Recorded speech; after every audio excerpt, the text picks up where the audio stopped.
Do you know somebody with OCD who struggles with money? Join us as we reveal the financial challenges faced by individuals living with OCD and their families.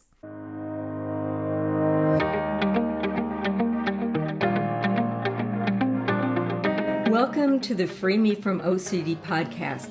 If you or someone you love has OCD, you know that OCD can hold you hostage. OCD can get in the driver's seat of your life. Here you'll find the information, tips, and tools to put you back in the driver's seat of your life. I'm Dr. Vicki Rackner, your host.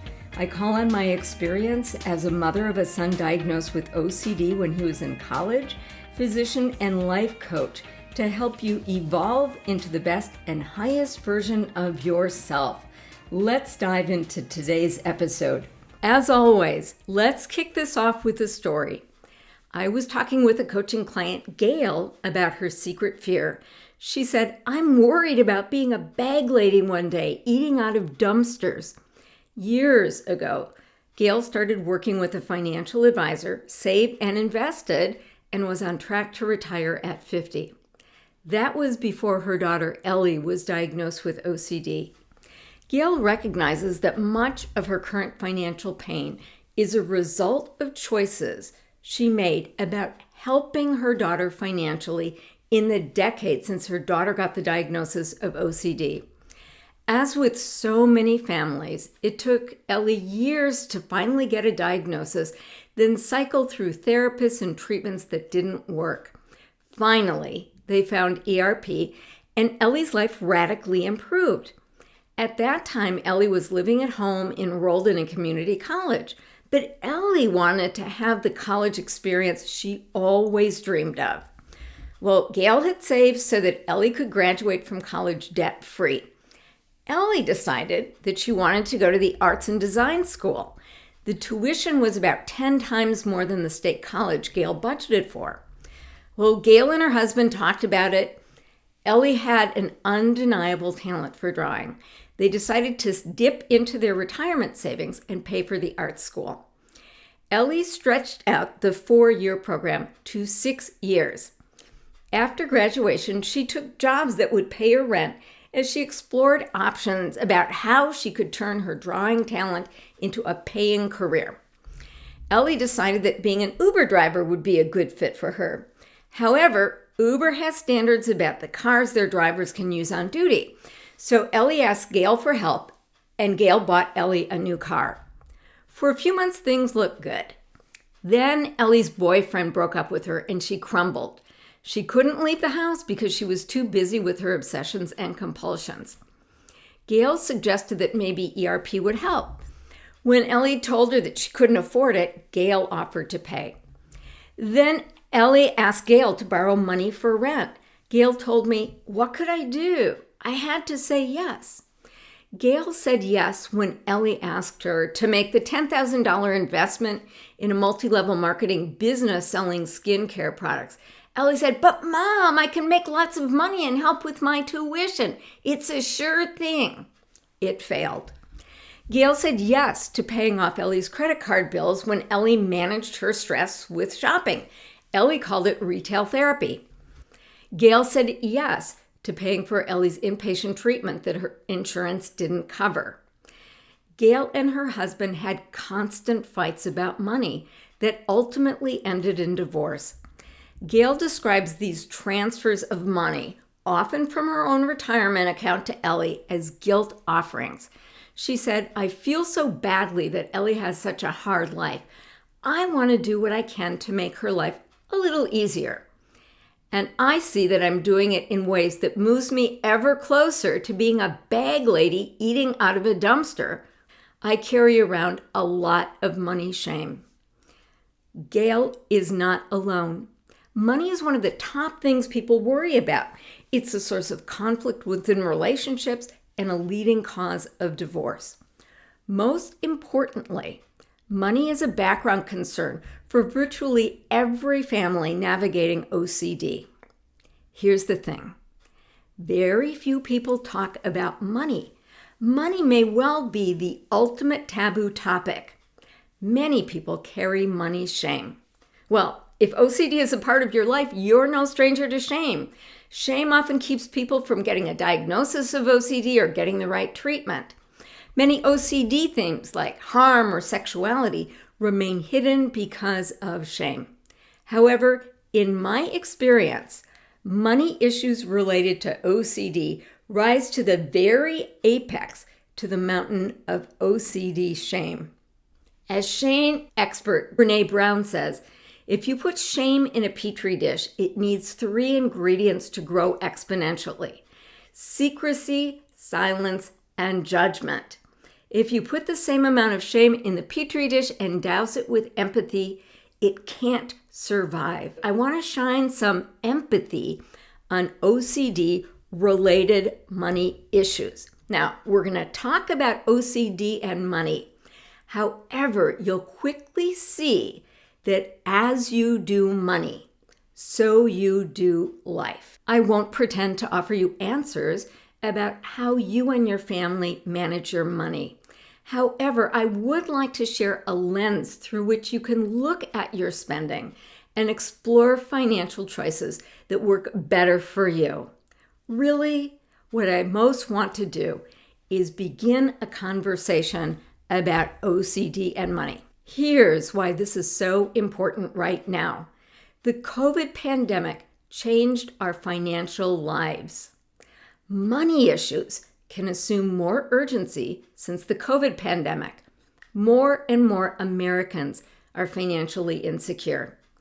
In 2019, a survey found that 75% of Americans were okay financially.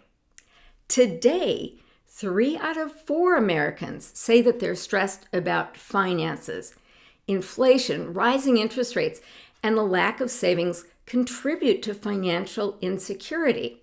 So even though you're listening to this podcast because you identify as a loved one of somebody managing OCD, you're also a citizen of the world. We're all subject to the same economic forces as neurotypical people are. We're all navigating a financial recovery from the COVID pandemic. Now, financial pain is like a toothache. It's always with you, taking up slices of your attention pie. Well, now let's delve into the connection between OCD and finances. I really wanted to give you some great studies, but what I found in my research is that there's actually very little written about this relationship. So I'm going to bring you what I have. All right, here's the solid data that I found. People with OCD are almost 6 times more likely to be in problem debt than neurotypical people. In England, nearly 1/3 of people with OCD have a debt problem, compared to just 5% for people without mental health issues. Well, how can we explain this debt? First, we know that OCD can impair a person's ability to work and earn income. According to data from 2014, as many as 2 out of 5 people with OCD withdraw from the workforce either temporarily or permanently. Second, we can only imagine the added expenses to fund compulsions. What are the costs of cleaning supplies, showers that last hours, or new clothes? What are the costs of household modifications to create a sense of safety? How much do people with moral OCD spend on expensive gifts to be accepted by others? Third, there are additional expenses associated with diagnosing and treating OCD. The highest medical costs, of course, are a reflection of the failure to diagnose OCD, sometimes for a year, and the cost to deliver treatments that do not help people get better. Fourth, the COVID pandemic represents a time of unprecedented stress. Even before the pandemic, the top 3 sources of stress included money and finances, health and the safety of loved ones, and job and career worries. OCD can touch all 3 areas. So even if money is not a theme for either obsessions or compulsions, you can see that we're living in a time that makes it more challenging to manage OCD. Well, how does stress translate into finances? We know that some people are biologically coded to either be born spenders or born savers. It turns out that for born spenders, retail therapy, stress spending, is an effective strategy for numbing the discomfort of stress. If the source of stress is financial, spending can make a bad situation worse. Well, can money become an OCD theme? In other words, do people have obsessions and compulsions about money itself? I mentioned that we are either biologically programmed to be born spenders or born savers. Born savers can develop a fear of spending money known as chromatophobia. This is a documented theme for people with OCD. Born spenders may be at the risk for compulsions involving gambling or shopping. A twin study finds that certain individuals are also more likely to meet the diagnostic criteria for a gambling disorder. Some choose to deal with money concerns with avoidance. They pretend that money does not exist. They don't open their bank statements. They don't know where they stand financially. Avoidance in general is not a strategy that supports either physical or fiscal health. Here's the good news. ERP can be used to manage any OCD theme, including money-related behaviors. So let's summarize. Huge numbers of Americans are facing financial stresses. This is amped up for families touched by OCD. Undiagnosed and unmanaged OCD can have huge financial consequences. So here's your biggest question. How does OCD impact your family's finances? Whether you have OCD or your child or grandchild or partner has OCD, how does this impact your financial health? Are you okay with the way things are, or would you like to make some changes? If you want to explore more, here are some steps. First, take a deep breath. Money is a topic that elicits strong feelings. Second, know that wherever you are not alone. Please feel welcome to become part of the Free Me from OCD Facebook community and share your money stories. Let us know where you are financially. Have you found any financial resources that are helpful for you? I'd be happy to compile a list and share it with you. You'll find a link to the Facebook site below. Next, if you're experiencing OCD-related financial stresses, you may believe that your problem is a shortage of money and the solution is more money. In fact, OCD-related spending is a symptom, just like obsessions and compulsions are symptoms. Further, more money is rarely the solution to money problems, unless you're in a financial situation in which you cannot meet your basic expenses. If you are in that situation, please know that there are resources of support in your community. Reach out and get some help. Once you meet your basic needs, the solution to a sense of financial scarcity is to change your money habits. You do this by managing your brain. Now, I've been researching, speaking, and writing about the way human brains make money choices for the past 2 decades. I'm working on my 3rd book about it. We all have the potential to make logical, rational financial choices with our own planning brains, the prefrontal cortex that can imagine and realize a different future. In fact, economists have created computer models that will predict the behaviors of ideal investors. The problem is that these models did not describe what people actually did. 2 economists won a Nobel Prize for their observation. Real investors don't behave like ideal investors. Real investors make predictable investing mistakes. This really launched the field of behavioral finance. Here's a way of understanding this. If you've been listening to this podcast, you'll know that I've talked about our two brains that we have.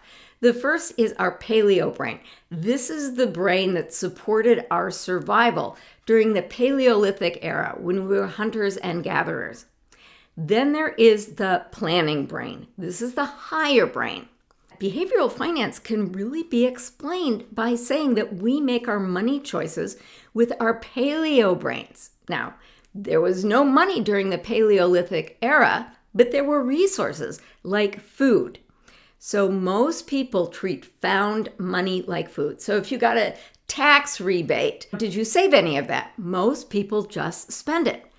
So when you see food, you eat it. When you get money, you spend it.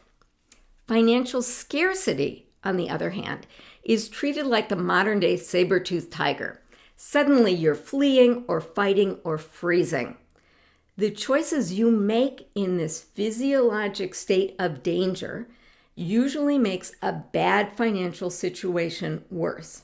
On top of that, we know that people with OCD have a lower threshold for sounding the danger alarm. So money can be very frightening for them to address or discuss. In addition, you might know people with financial PTSD. Maybe they went hungry during the Great Depression, and even though they have millions in assets, they're worried that one day they're going to be homeless and hungry again. Their brain has not understood that the past is over. Every human on this planet faces challenges in working towards financial health. But somebody with OCD or other form of neurodiverse wiring means that they bring their unique brain wiring with them when they make money choices. If you're the person with OCD, you already know the dear costs you pay for unmanaged OCD, the time you lose, the opportunities you say no to, maybe the dreams you've given up on. OCD spending is another literal cost of unmanaged OCD. You might get advice like, stop spending, just make a budget. This is about as helpful as the advice to just stop doing your compulsions. The best way to manage OCD-related spending is to manage your OCD more effectively. This means managing your brain more effectively. If you're the parent or partner or friend of somebody with OCD, your OCD-related spending reflects your beliefs about how you can best help and support someone you love with OCD. You might express your love by helping your loved one with OCD have an easier life with less drama and discomfort, like Gail did. It feels like a caring thing to do. Yes, you'll buy the cleaning supplies by the carton, wash sheets every day, and offer as many reassurances as your loved one requests. There's only one catch. This enabling behavior makes OCD worse, not better. Further, you can pay personally. Another mom of an adult child with OCD said to me, "Have you ever read The Giving Tree? It's like the story of my life. I'm giving and giving and giving to my son with OCD because I love him and I want to make him happier. One day I'll wind up as an old stump with nothing more to give." So your whole family can pay the price for underwriting obsessions and compulsions. On the other end of the help and support spectrum, you have clarity that you'll do what you can to support your loved one's OCD recovering. Your vision is for the person you love with OCD to be able to live a full life. This usually means setting and maintaining clear boundaries and saying no. No, you will not buy extra cleaning supplies. You'll wash sheets once a week and offer one reassurance. Now, if you do this, you're not going to be your loved one's favorite person. In fact, you might be the target of your loved one's rage. However, once you're clear about your why you are making the choices that you do, it becomes easier. So your OCD money choices can change depending on where the person with OCD is on the spectrum of OCD management or recovery at any point. Are they completely disabled by OCD? Do they demonstrate complete mastery? Does your loved one with OCD have the potential to live independently when OCD is well managed? You may be in the situation in which you need to make a financial plan for your loved one to be cared for when you're not on the planet anymore. So every family navigating OCD makes different money choices. The best place to begin is to get an assessment of where you are now. What is your OCD-related spending? How well is this working for you? You can make different choices about spending starting today, and this can feel uncomfortable. I recently heard the story of a mom who wanted her neurotypical middle school kids to take responsibility for their own lunches. So she promised the kids she would have plenty of groceries in the house so that they could make their own lunches.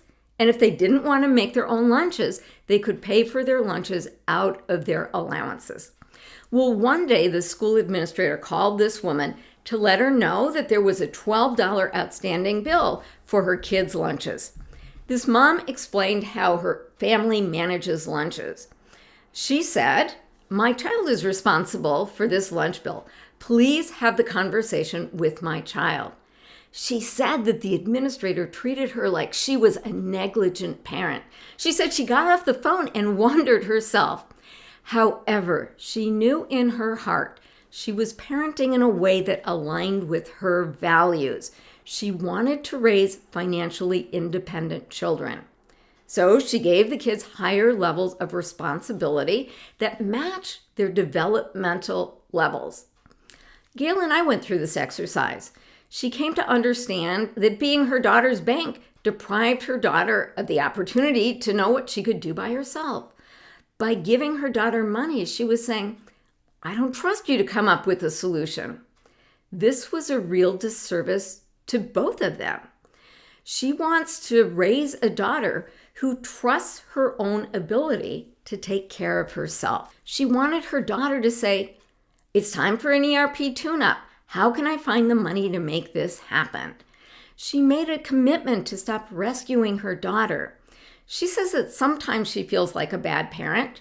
She wonders if other people judge her with her new choices that she's making. Then she decides that she's not going to measure herself by what others think. She's going to judge herself on the basis of how well her behaviors align with her values. Her highest value was to support her daughter's recovery.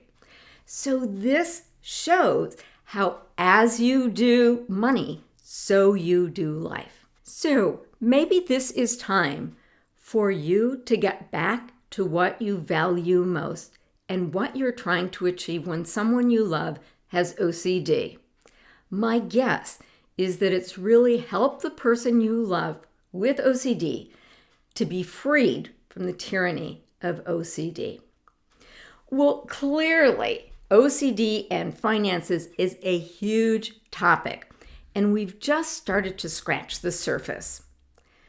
That's why I'd like to invite you to a complimentary webinar entitled OCD, Neurodiverse Brains and Money: How to Move Towards Financial Health.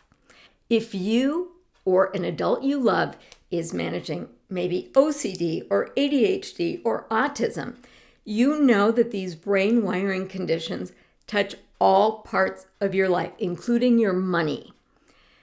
When you join us for this complimentary webinar, you're going to learn how OCD and other neurodivergent conditions shape your finances, tools for identifying where you stand now.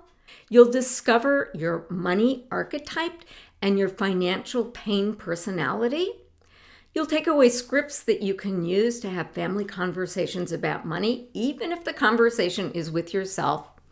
and you'll gain clarity about your values and goals that guide your money choices that you make. All of this is intended to help you move towards optimal financial health. I will leave a registration link below. If you found value in this episode, please feel welcome to share it with others you know who are helping their adult children be freed from OCD. Thank you for your time. You can do this.